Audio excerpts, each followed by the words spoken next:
Dans la vidéo d'aujourd'hui, je vais t'expliquer exactement l'erreur à éviter si tu veux prendre la masse musculaire sur les prochains mois que j'ai remarqué que plusieurs personnes font, que ce soit moi dans mon parcours que je faisais au début, puis qui t'empêche probablement de devenir musclé, de te transformer physiquement aujourd'hui, puis que je remarque aussi chez les gens que j'accompagne, parce que j'ai pu accompagner des dizaines de personnes à se transformer physiquement. Moi-même, je me suis transformé physiquement, puis c'est un petit peu ça. C'est une erreur commune que je vois chez plusieurs personnes. Fait qu'aujourd'hui, le but, ça va être de t'expliquer exactement c'est quoi l'erreur dans un premier temps et dans un second temps, t'expliquer comment éviter cette erreur-là pour que tu puisses être en mesure de prendre la masse musculaire sur les prochains mois de façon prévisible puis d'éviter justement cette erreur-là qui peut t'empêcher d'avoir des résultats aujourd'hui puis qui t'empêche probablement d'avoir des résultats aujourd'hui. Fait que écoute bien jusqu'à la fin parce qu'au début, je vais t'expliquer c'est quoi l'erreur puis après ça, je vais te donner un plan d'action concret à appliquer pour que tu puisses tirer des choses de cette vidéo-là puis que tu puisses appliquer directement ça de ton côté pour prendre la masse musculaire. Fait que si tu écoutes juste la moitié de la vidéo, bien, ça sera juste pas pertinent pour toi. Fait que tu fais ce que tu veux, mais ça sera pas pertinent d'écouter juste la moitié de la vidéo. Fait que voilà. Premièrement, il faut comprendre que l'erreur fondamentale que la plupart des gens y font, c'est qu'ils veulent attendre de stagner avant de se faire accompagner, avant de demander des conseils. Sauf que quand tu penses comme ça, quand tu procèdes comme ça, c'est juste que tu te dis dans ta tête que tu vas attendre d'avoir un feu avant de devoir l'éteindre, tu sais, plutôt que de prévenir ce feu-là. C'est comme si, je sais pas, moi, je disais à quelqu'un, bon, c'est peut-être pas la même chose, là, mais c'est comme si je disais à quelqu'un qui avait le cancer d'attendre d'avoir le cancer plutôt que de le prévenir si c'était possible, évidemment, d'attendre d'avoir le cancer plutôt que de le prévenir avant, c'est un peu stupide. C'est mieux de prévenir avant d'attendre d'avoir des problèmes pour les résoudre, OK?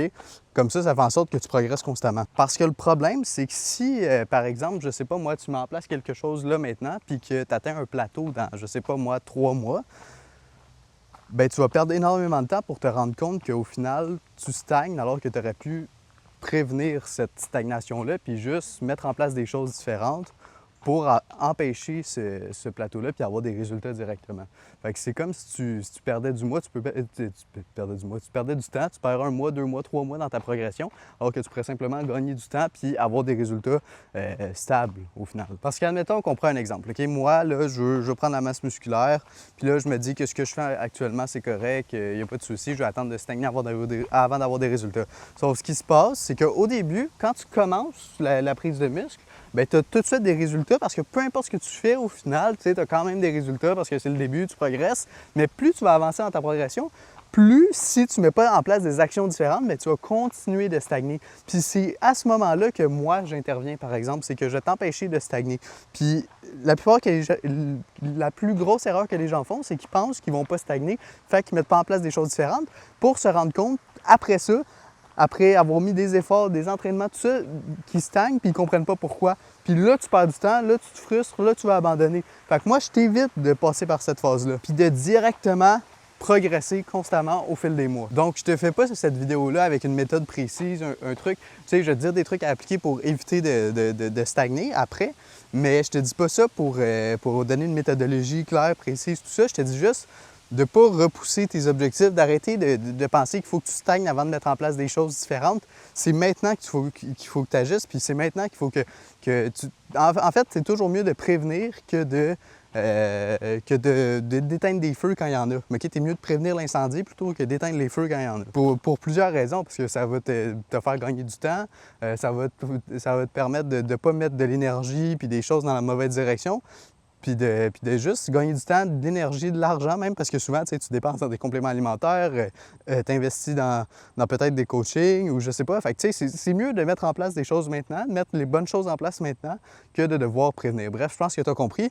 Maintenant, je vais te dire exactement c'est quoi que tu pourrais mettre en place maintenant si tu le fais pas déjà pour que tu puisses éviter de stagner sur les prochains mois. Bon, déjà, si tu stagnes pas, c'est déjà une bonne nouvelle. Maintenant, si ça fait pas longtemps que tu as commencé la muscu, c'est normal que tu stagnes pas encore parce que ton corps, en gros, comment ça fonctionne, c'est que ton corps va s'adapter, OK? Va constamment s'adapter. Fait que si, au début, juste le fait de t'entraîner, juste le fait de manger plus, bien, ton corps va s'adapter parce que c'est quelque chose qu'il ne connaît pas, OK? Fait que tu vas progresser rapidement. Sauf que plus tu vas avancer, plus si tu ne donnes pas de contraintes supplémentaires à ton corps, bien, tu vas faire en sorte que bien, tu vas stagner finalement. Ton corps ne va pas avoir de raison suffisante de changer.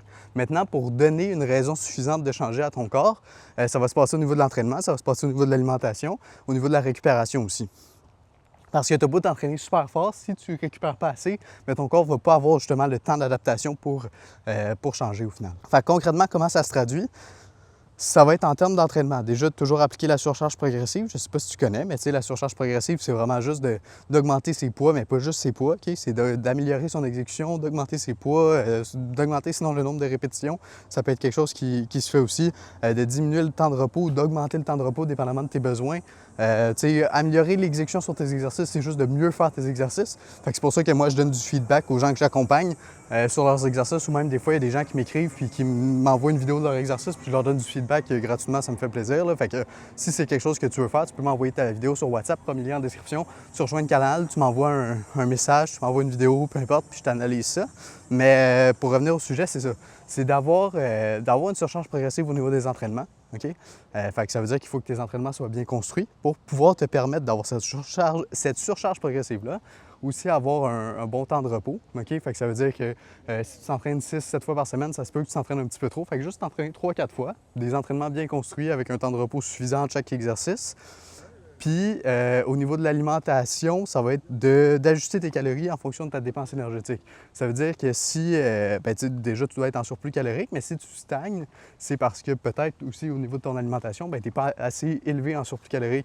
Ça veut dire que ton corps s'est habitué, il brûle plus de calories maintenant que tu t'entraînes tout ça. Fait que c'est d'augmenter un petit peu tes calories en fonction des calories que tu dépenses. Fait que par exemple, je sais pas moi, au début, tu prenais du muscle avec 2000 calories, mais ça se peut qu'aujourd'hui, 3 mois plus tard, tu ne prennes pas du muscle à 2000 calories parce que ton corps s'est habitué. Fait que ça va être d'augmenter un petit peu ça aussi, tout en ajustant tes macronutriments, parce que si tu augmentes tes calories, mais tu augmentes juste les glucides ou les lipides, bien, ça ne sera peut-être pas suffisant. Okay? Fait que c'est juste de t'adapter en fonction de ton nouveau corps. Fait que c'est de reprendre tes mesures, de voir par rapport à ton poids combien de grammes de protéines, combien de grammes de lipides, combien de grammes de glucides, etc. Fait que c'est juste de constamment s'adapter. Puis si tu fais les mêmes choses que tu faisais il y a 3 mois, bien, ça se peut que tu stagnes. En fait, c'est sûr que tu vas stagner. C'est de constamment évoluer, constamment s'adapter, que ce soit au niveau de l'alimentation, que ce soit au niveau des entraînements, puis au niveau de la récupération. Fait que c'est de ne pas faire la même chose en boucle. Aussi, tu peux changer ton programme, mais il faut le faire intelligemment. T'sais, c'est pour ça que dans une vidéo, c'est dur exactement de dire exactement, précisément, c'est quoi que tu as appliqué, parce que je ne connais pas ton cas à toi, puis chaque cas est différent, chaque cas est personnalisé. C'est pour ça que je fais des accompagnements personnalisés, mais tu as une piste de solution déjà pour changer. Fait que si tu es déjà dans l'état d'esprit de comprendre qu'il faut que tu apportes des changements, bien, tu vas avoir déjà plus de résultats que quelqu'un qui se dit qu'il va attendre de stagner avant d'appliquer des choses différentes au final. Fait que bref, ça fait le tour un peu pour la vidéo. J'avais pas grand-chose à partager, mais je pense que c'était une vidéo assez importante. Puis voilà, ça fait le tour. Fait que si tu as des questions, n'hésite pas à rejoindre le canal WhatsApp. Je partage mes vidéos, je partage des vocaux, des fois aussi plein de valeurs. Puis tu peux me poser des questions aussi sur WhatsApp. C'est là que je gère tous mes clients. Fait que je suis plus réactif que sur Instagram. Sinon, si tu veux m'envoyer un message sur Instagram parce que tu n'as pas WhatsApp, bien, tu peux le faire aussi. Mais bref, rejoins le canal WhatsApp. C'est plein de valeurs tous les jours. Fait que voilà.